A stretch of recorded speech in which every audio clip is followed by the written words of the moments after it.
The corporate sector is starting to embrace the notion of design thinking for its ability to create innovation and generate a different value proposition is probably what they're very much interested in, to help them achieve growth targets because they're struggling with new ways of integrating growth within their organisation. So the idea is new to India, although I spoke on it in 2011. It's taken some time to percolate through to this level, but with everyone keen on adopting best industry practice, design thinking is starting to be embedded within organisations as a serious way of creating innovation within their organisations.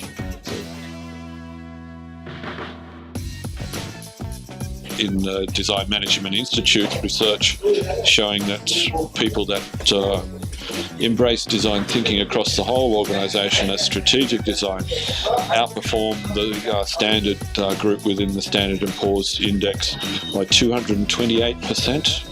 I was saying before that it's largely a bottom-up approach, so you'll probably find that it's the recent managers that have come into organisations with international qualifications that are bringing this idea to it, that it breaks down that caste and class system that is associated with the structural aspect of management. But I'm in the same position when I'm teaching in the MBA. I have to gently massage the egos and try and tell people, well, that kind of dictatorial approach to management was from the 70s, and if you don't engage and be a communicator these days or an initiator, give people that have the skills the ability to work. You're paying them for their skills, allow them to work, just manage them. Okay. Is what senior management needs to understand.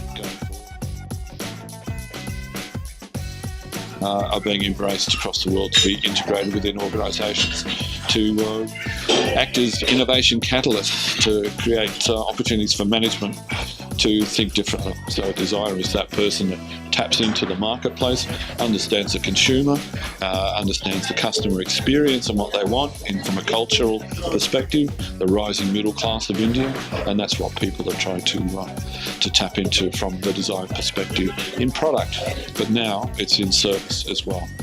So the body of knowledge is called service design by and large. So I think that the International Council of Societies of Industrial Design just met recently in Korea, and they held a big congress, and they agreed to expand the scope of industrial design practice from being just product to product, systems, service and experience. So now working on projects and training. So our research base comes from the project base, and the training is really to help organisations understand more about design thinking, how it can be better integrated within their organisational practice, and just gives them a general grounding and overview in it. But the research side is what's needed within organisations to help there's a tendency for design thinking with the training that's available that you only need to do a 2-day workshop and then you've got it and you know it.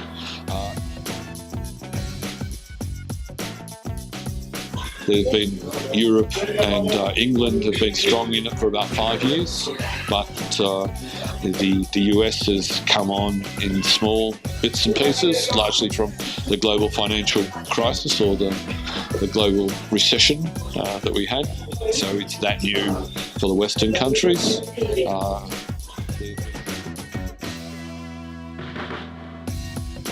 We had 3 major automotive manufacturers in Melbourne. It was General Motors, Toyota and Ford. They're all closing their manufacturing down and they're moving to India. Okay, and it's interesting that Ford and Holden, don't know about Toyota, Holden is GM, the local brand, they're actually maintaining their design hubs as a global hub in Melbourne and liaising with designers in India. So it will grandfather out. We will work with you until you're happy that you can work independently, and we'll move on to a different market. So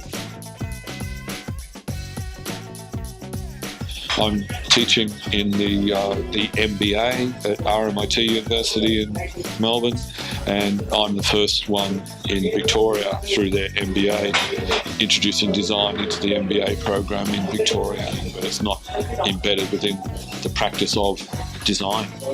So a traditional industrial designer, you might find that there's probably a small 5% understand and know what it is and are acting within it, but there's 95% of the profession out there. And architects can gain benefit from this, as well as interior designers, graphic designers, all across the design education scheme. And eventually in time there will be degrees issued in service design. It will be a bona fide discipline of practice.